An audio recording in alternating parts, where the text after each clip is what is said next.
publishing our annual report, we had a significant increase in complaints over the last year, more complaints than ever, and we closed more complaints than ever.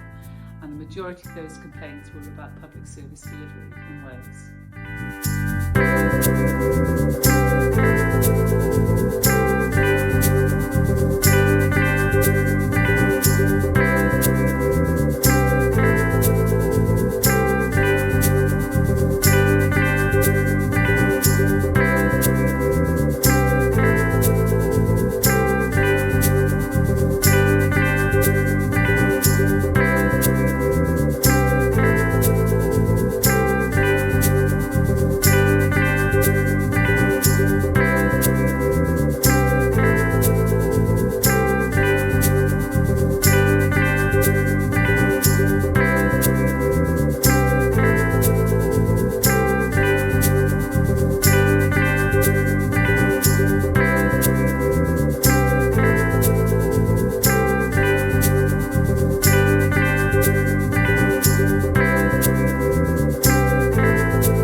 Complaints this year, we saw the trend continuing where we had a big rise in complaints the year before last, and that continued this year.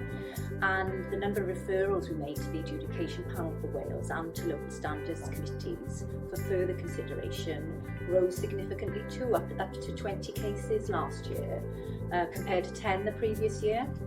And really the aim of our work really is to promote high standards of conduct in local government across Wales and to promote public confidence in its elected members. So our reports are reviewed and the evidence is reviewed by the panel and the standards committees, and then if further action is required, those decisions are taken by those bodies.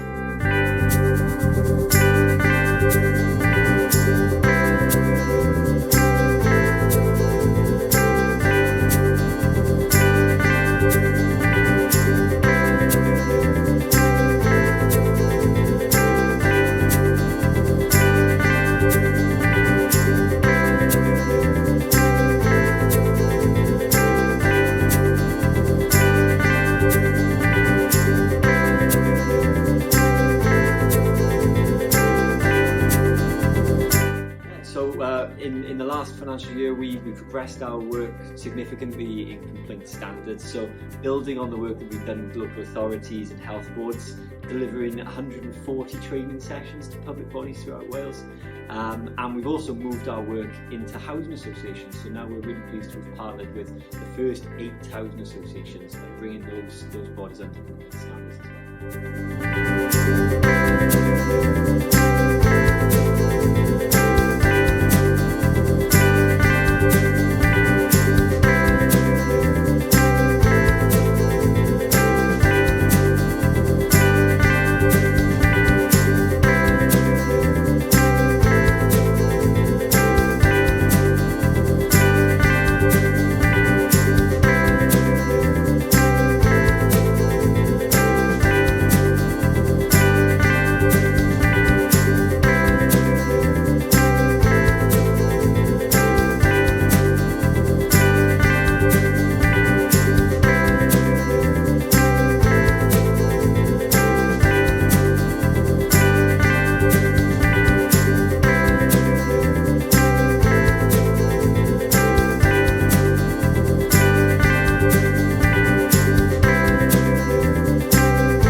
We've got a part to play in that. We've invested in technology to reduce our use of paper. We've taken steps to reduce our use of electricity as well. But perhaps the greatest thing over the last couple of years is reducing travel to and from work. And we've equipped staff to work successfully from home for most of their working week.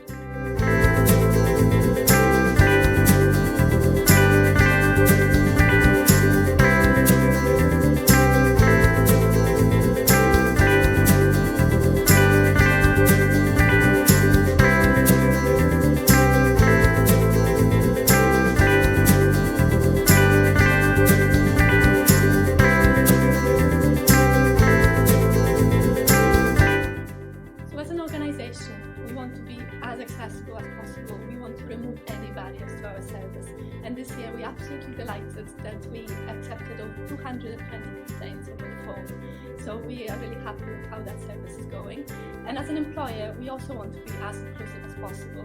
And this year, one of our successes is that we reached autism aware status.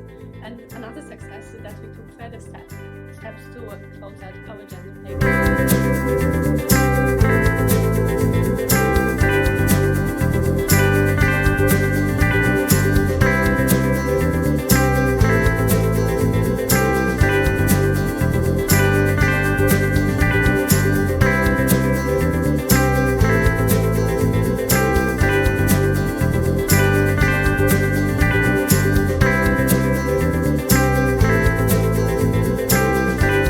Well, we're really pleased that last year 72% of our staff were able to achieve 28 hours continuous professional development, and we encourage all our staff to do 28 hours.